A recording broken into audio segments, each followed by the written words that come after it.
సుభాషితాలు. పిల్లలు, ఇప్పుడు కొన్ని పద్యాలు మరియు వాటి భావాలు తెలుసుకుందామా? పద్యం. మేడి పండు చూడ మేలిమైయుండును, పొట్ట విప్పి చూడ పురుగులుండు, పిరికివాని మదిని బింక మీలాగురా, విశ్వదాభిరామ వినురవేమ. భావం.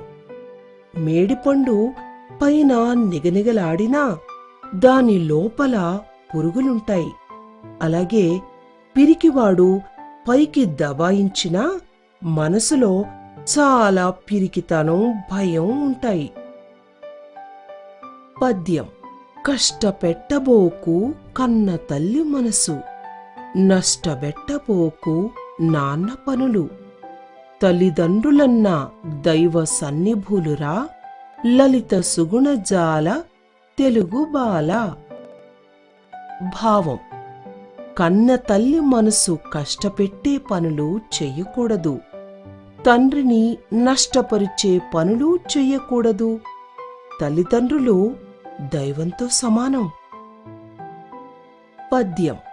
అల్పుడెప్పుడు బల్కు నాడంబరముగాను, సజ్జనుండు పల్కు చల్లగాను, కంచు మ్రోగునట్లు కనకంబు మ్రోగున, విశ్వదాభిరామ వినురవేమ. భావం. చెడ్డవారు ఎప్పుడూ తమ గొప్పలను చెప్పుకుంటూ ఉంటారు. మంచివారు అతిగా మాట్లాడరు. కంచుపాత్రలు ఎక్కువ శబ్దం చేస్తాయి, కాని బంగారు పాత్రలు అతిగా శబ్దం చెయ్యవు కదా. పద్యం.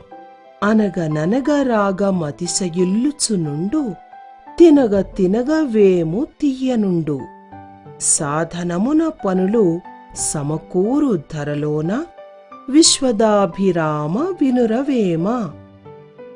భావం. రాగాన్ని పాడగా పాడగా అది వినడానికి ఇంపుగా ఉంటుంది. తినగా తినగా వేపాకు తియ్యగా ఉంటుంది. అలాగే సాధన చేస్తూ ఉంటే పనులను సులభంగా చెయ్యొచ్చు. చదువు కష్టంగా అనిపించినా మళ్ళీ మళ్ళీ ప్రయత్నించి చదవడం వల్ల ఈ ప్రపంచంలో మనకు అన్నీ సమకూరుతాయి. ఇప్పుడు కవి పరిచయాలు చేసుకుందామా? వేమన శతకాన్ని వేమన రచించారు. తెలుగు బాల. దీన్ని కరుణశ్రీ జంధ్యాల పాపయ్య శాస్త్రి రచించారు.